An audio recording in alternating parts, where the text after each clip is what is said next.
Assalamualaikum warahmatullahi wabarakatuh.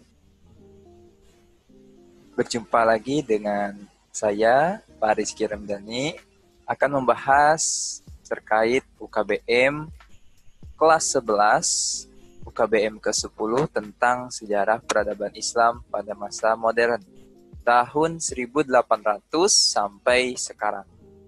Oke, anak-anakku sekalian, coba kita lihat kompetensi dasar yang harus kalian penuhi. Tentu dalam pengetahuan pada poin ketiga ini, kalian harus menelaah perkembangan Islam pada masa modern. Kemudian ada 3 indikator yang harus kalian capai, menjelaskan bagaimana perkembangan Islam pada masa modern tersebut. Kemudian, coba kalian gambarkan peta konsep yang baik dari sejarah perkembangan Islam pada masa modern. Kemudian, uraikan hikmah perkembangan Islam pada masa modern. Pada poin pertama ini, tentu isinya ada sejarah dan juga keterkaitan dengan tokoh-tokoh Islam yang mengembangkan Islam pada masa modern itu. Oleh karena itu, mari kita sama-sama belajar terkait perkembangan Islam pada masa modern. Mari kita mulai pada peta konsepnya. Pertama, ada pembaru Islam. Ini menjadi judul besar yang harus kalian capai, ada 3 poin. Yang pertama, Islam periode modern itu seperti apa. Kedua, tokoh-tokoh pembaru. Kemudian jenis pembaruan Islam yang dilakukan oleh tokoh-tokoh tersebut. Yang kemudian kalian dapat menelaah perkembangan Islam periode modern. Yang terakhir, maka dengan belajarnya pada UKBM ini, mari kita sama-sama untuk membangkitkan kembali perjuangan Islam yang telah dilakukan oleh para tokoh-tokoh pembaru Islam pada saat itu, ataupun saat sekarang ini.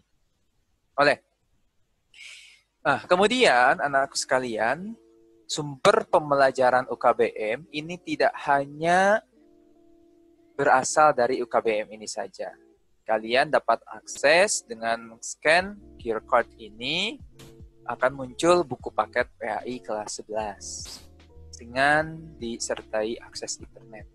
Oke, mari kita sama-sama pada pendahuluan. Sebelum kita mulai pada kegiatan belajar, coba kita renungkan pendahuluan pada teks berikut ini. Kalian pasti tahu ini adalah gambar apa?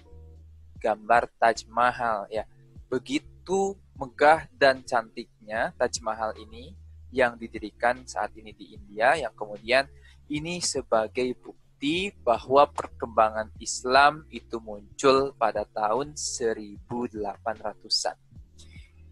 Bagaimana nasib Taj Mahal di India saat ini? Saat ini Taj Mahal sudah bukan menjadi pusat peribadahan Islam, namun sekarang menjadi pusat pariwisata, ya. Ikonnya India. Yang kemudian ini menjadi renungan kita, kenapa ini bisa terjadi?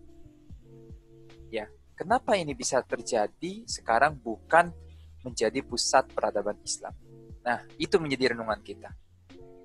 Yang kemudian coba kita cek kemampuan. Anak-anakku sekalian, coba kita perhatikan pertanyaan-pertanyaan berikut. Kalian jawab ya. Yang pertama, apa saja kegiatan keislaman yang sering dilakukan di sekitar tempat tinggalmu? Coba jawab. Bapak hitung. 1, 2, 3. Bagus sekali. Jawabannya ya, bagus sekali. Kalian sholat ya, kemudian apalagi mengikuti pengajian dan sebagainya. Kemudian yang kedua, apa tanggapanmu tentang kegiatan tersebut? Jawab. 1, 2, 3. Oh, Bapak dengar kebanyakan jawaban kalian itu bagus ya. Tanggapannya ada yang, wah ini menjadi sebuah kegiatan yang sangat positif, yang membuat hati kita semakin dekat dengan Allah. Itu. Kemudian yang ketiga, coba kalian jawab ya. Siapa saja tokoh cendekiawan muslim yang kamu kenal? Bagaimana tanggapanmu? Coba jawab. 1, 2, 3.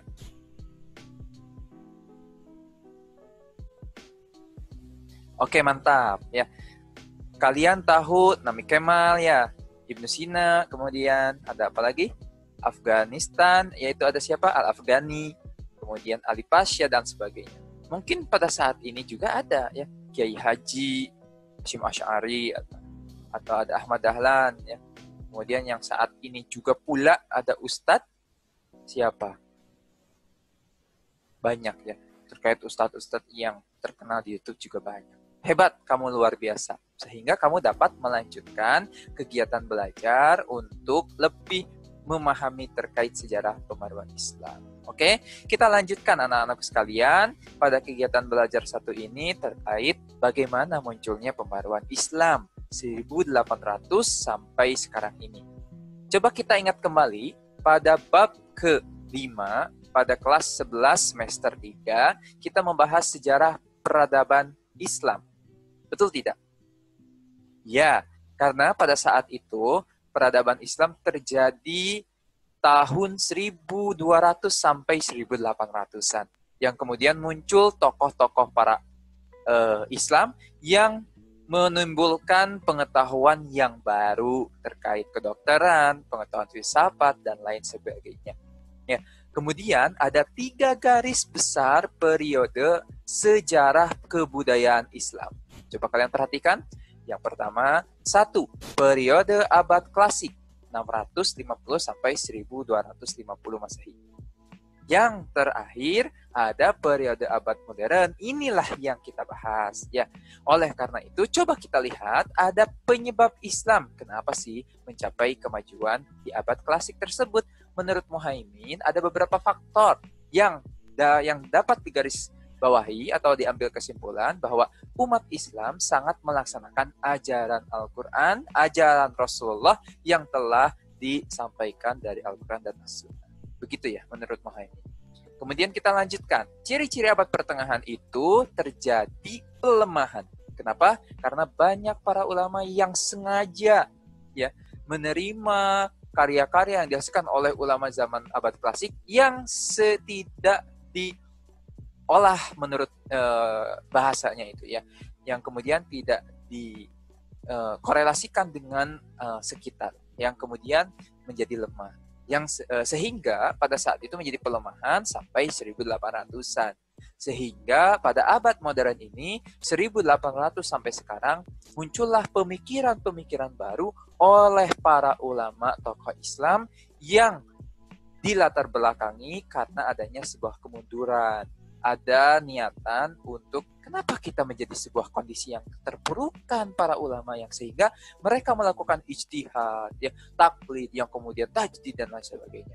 Paham ya anak-anakku sekalian? Itu dia latar belakang munculnya kenapa adanya peradaban periode abad ke-19 atau modern. Itu dia. Coba kita lanjutkan kegiatan belajar 2. Anak-anakku sekalian, kegiatan belajar 2 ini terkait tokoh-tokoh pembaru Islam pada masa modern. Ya. Yang kemudian, coba kita lihat ada foto-foto di sini. Nah, foto-foto ini merupakan 3 dari banyaknya tokoh-tokoh Islam pada masa modern. Ya, yang pertama itu ini adalah Ali Pasha, ada Rashid Ridho, ada Nabi Kemal dan sebagainya. Ya, coba kita lanjut saja pada yuk baca materi berikut. Anak-anakku sekalian, coba kita lihat sini. Ada pembaru Islam India. Ada Syah Waliullah. Ini adalah merupakan 3 tokoh yang paling terkenal di India pada masa itu. Ya, masih banyak lagi sebetulnya. Namun yang paling terkenal ada 3 tokoh. Syah Waliullah ini merupakan seorang sufi. Syed Ahmad Khan ini merupakan seorang tradisional dalam pengetahuan agamanya, yaitu bahasa Arab. Muhammad Iqbal ini adalah seorang yang sangat pintar, yang sangat bertoleransi terhadap orang orientalis pada saat itu. Yang kemudian Iqbal melanjutkan studinya di Inggris, ya, sampai 1938. Selanjutnya ada pembaru Islam Mesir, yaitu ada Ali Pasha, Rifa'ah, Jamaluddin, Muhammad Abduh, dan sebagainya. Ali Pasha ini merupakan lahir di Kawala, Yunani, yang meninggal di Mesir. Beliau adalah seorang yang sangat peduli terhadap pertahanan negara. Ya. Kemudian ada Rifa'ah Baidawi, ini merupakan Tahtawi yang paling terkenal. Ini merupakan orang atau tokoh yang sangat meninggikan pengetahuan pendidikan, sehingga beliau melanjutkan ke Universitas Al-Azhar Kairo. Kemudian ada Al-Afghani, merupakan seorang yang lahir dari Afghanistan yang mempunyai kedudukan yang sangat mulia, ya, yaitu Perdana Menteri, ya, menjadi pembantu Perdana Menteri dari sistem sosial politik pemerintahan. Kemudian Muhammad Abduh, ini terkenal dengan adanya belajar Al-Quran hingga menghafalnya, ya, sehingga Muhammad Abduh ini lahir di Mesir yang kemudian menjadi sebuah peradaban baru di Istanbul dan Mesir. Kemudian Rashid Ridho, ini adalah seorang murid Muhammad Abduh, ya. Nah, Rashid Ridho ini sering sekali menulis, berhitung, membaca Al-Quran dan sebagainya. Dan yang terakhir dari Islam Turki. Nah, kalian tahu kan tentang sejarah Ottoman atau Turki Utsmani dan lain sebagainya. Ini adalah dua tokoh yang dimaksud, yaitu Sultan Mahmud II merupakan raja dari kerajaan Turki Utsmani pada abad ke-19 yang dipelopori oleh Muhammad Ali Pasha. Yang kemudian Namik Kemal ini adalah seorang pemikir terkemuka yang mempunyai golongan sebagai intelijensia, ya, yaitu dari Utsmani muda. Nah, itu dia dari tokoh-tokoh. Kalian harus tahu nih tokoh-tokoh ini. Ya, kenapa? Karena menjadi sebuah momentum bagi kita untuk mempelajari bagaimana perjuangan mereka terhadap perkembangan Islam. Nah, selanjutnya adalah kegiatan belajar 3, yaitu tentang pengaruh gerakan pembaharuan terhadap perkembangan Islam di Indonesia. Anak-anakku sekalian, Indonesia merupakan negara pada saat itu negara yang banyak sekali aliran yang masuk, ya. Anak-anakku sekalian, Islam terakhir yang menjadi pengaruh terhadap aliran-aliran sebelumnya. Islam itu datang ke Indonesia, banyak ulama yang menyebutkan tahun 1400. Namun ada juga ulama yang menyebutkan Islam datang ke Indonesia itu tahun 7 Hijriah. Namun itu dibantah karena bukti-bukti sejarah tidak ditemukan banyak. Hanya satu, yaitu tentang Nisan, ya, yang ditemukan di Jawa. Nah, selanjutnya kita lihat pembaruan di negeri-negara Timur Tengah tidak hanya tersebar di lingkungan mereka sendiri, tapi sampai meluas ke Indonesia. Nah, anak-anakku sekalian, coba kita lihat pengaruh-pengaruh apa saja sih yang menjadi pembaruan di Indonesia. Yang pertama adanya Jamaluddin Al-Afghani. Kalian kenalkan Jamaluddin Al-Afghani yang tadi kita bahas, ya, yaitu seorang murid dari Syekh Muhammad Abduh, ya, yaitu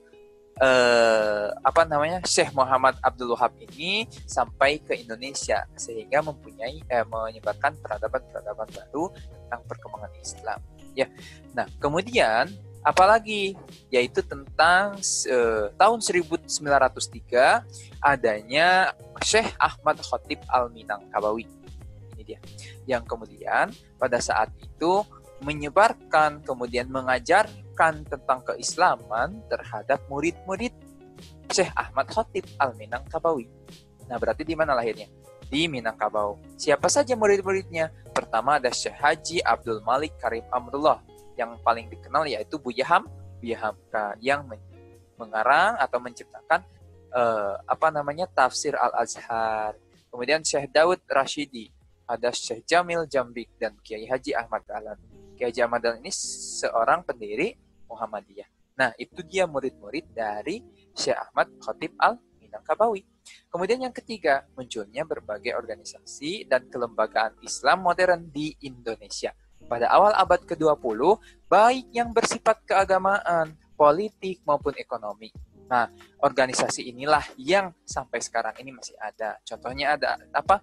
Nahdlatul Ulama, ada Muhammadiyah, ada Persis, ada apa lagi di sana?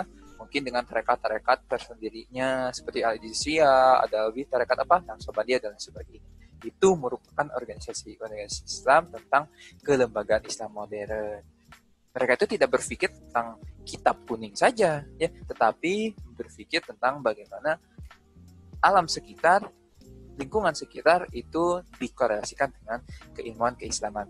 Dan yang terakhir, maka dapat kita simpulkan nih anak-anakku sekalian, menyebabkan lahirnya organisasi keagamaan pada mulanya bersifat keagamaan, namun saat ini menjadi masuk terhadap kepolitikan. Coba kalian dapat analisis tidak tentang hal ini? Ya, karena ketika pemerintahan ini dipimpin oleh orang yang mungkin di luar dari keislaman, bisa jadi maka pemerintahan ini di luar dari keislaman. Namun dengan adanya Pancasila di Indonesia itu tidak akan terjadi. Kita mempunyai kepercayaannya masing-masing. Kita mempunyai sikap toleransi yang baik. Maka dengan adanya politik dipimpin oleh Islam pun, orang Kristen, orang Hindu, orang Buddha juga sama ya diperlakukan sama. Seperti itu. Anak-anakku sekalian, itulah kegiatan belajar 1, 2, 3 yang sudah Bapak sampaikan, yang kemudian kalian dapat mengerjakan Ayo Berlatih di UKBM. Ya, anak-anakku sekalian, coba kita lihat. Kita refleksi pemahaman materi dulu ya. Apakah kalian sudah paham? Coba jawab. Alhamdulillah. Jika sudah paham, coba apakah kalian dapat paham menjelaskan munculnya pembaruan Islam? Jawab. Ya atau tidak? Baik, jika tidak, maka kita belajar kembali ya. Jika ya, mari kita lanjutkan. Dapatkah kalian memahami tokoh-tokoh pembaru Islam pada masa modern? Alhamdulillah. Ya. Nah, dengan adanya tokoh-tokoh tersebut, kalian harus dapat mengambil hikmahnya. Kemudian yang ketiga, dapatkah kalian menganalisis pengaruh gerakan pembaruan terhadap perkembangan Islam di Indonesia? Alhamdulillah. Pada intinya, kalau perkembangan Islam di Indonesia ini dipengaruhi oleh para tokoh-tokoh Islam. Itu ya, mungkin anak-anakku sekalian, mari kita sama-sama mencoba latihan soal. Ada 5 latihan soal, bentuknya pilihan kata, kita sama-sama jawab ya untuk kita bahas. Yang melatar belakangi bangkitnya umat Islam pada abad ke-18 adalah, jawab 1, 2, 3. Betul, jawabannya B, yaitu benturan antara kekuatan Barat dan kekuatan Islam. Kemudian yang kedua, salah satu tokoh pembaruan Islam di Mesir adalah, jawab. Ya, C, betul, jawabannya Muhammad Al-Ali Fasya. Ya, selanjutnya, upaya untuk bangkit dari keterpurukan yang dialami oleh umat Islam dilakukan dengan usaha disebut. Ya, betul, jawabannya A, yaitu tajdid. Ya. Yang kemudian nomor 4, usaha pembaruan dalam negara-negara Islam melalui beberapa cara, diantaranya adanya penerbitan majalah-majalah Islam seperti Al-Waqi' Al-Mishriyah yang terbit di negara.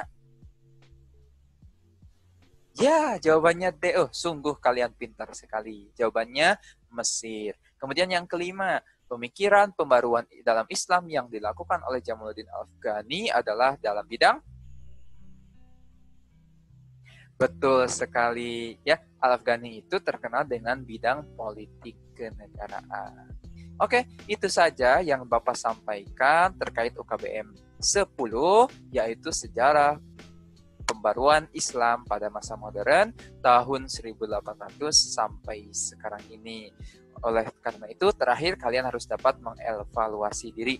Ya, itu evaluasi diri masing-masing dengan jawaban yang sangat jujur. Ya, jujur. Ya, terima kasih. Mungkin itu saja. Kita tutup dengan bacaan hamdalah bersama-sama. Alhamdulillahirabbil alamin. Wassalamualaikum warahmatullahi wabarakatuh.